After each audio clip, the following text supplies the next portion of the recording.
What is an air raid warden? An air raid warden was an organization started during the war that organized each block into a group to protect the people in that block. And the block was set up one city block square, and there was air raid wardens for each block with a block captain, and then they had additional people in the block. Okay, when did you become one? I became one when the Civil Defense Organization set up the block wardens and air raid wardens so that we could assist in case during the war, in case we had been attacked by airplanes or other enemy action in this block. How long were you one? I was one during the time it was organized and as long as it was necessary, and then we disorganized or dismantled after the war was over. Where did you patrol? We patrolled in our own block, and the idea was when there would be a blackout, we would make sure there was no lights on anywhere in the block so that there was no light visible from any house in the block. Did you have any extra benefits from being one? Well, yes, I benefited because at the first part of the war, we tried to get a telephone installed in our home, and we couldn't get one because they weren't available.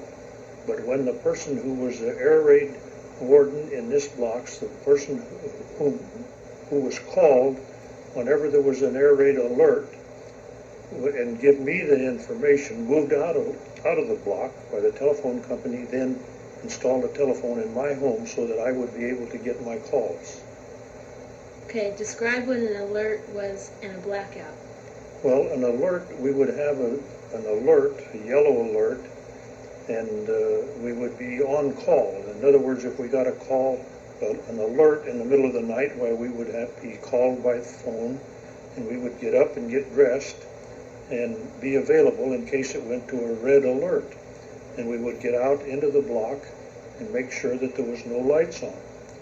And so there was the yellow alert and the red alert. The red alert, all traffic and everything stopped.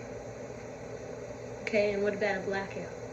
A blackout, when they went to a red alert, that was a complete blackout. There was absolutely no lights to be visible anywhere. And we had already determined, and people knew that there was to be a blackout, there would to be no light shown whatever.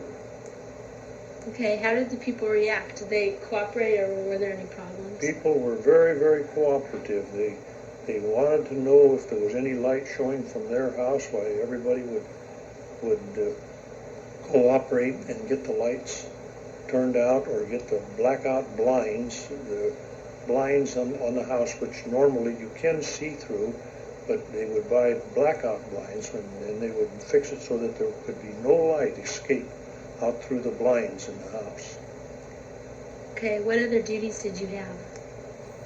Well, we were trained were trained on how to fight fires, because during the war there was incendiary bombs which would set things on fire. In England, there was a lot of the incendiary bombs dropped, and they were magnesium bombs which would catch on fire, and there would be pieces of magnesium burning, and the magnesium would just burn a hole right down through the roof of a house or something and set it on fire.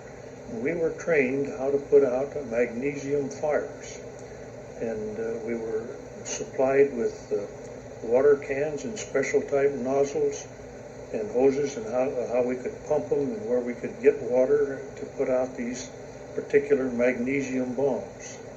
Did you keep those at your house? Yes, we kept the spray cans filled with water at all times, and they were always available.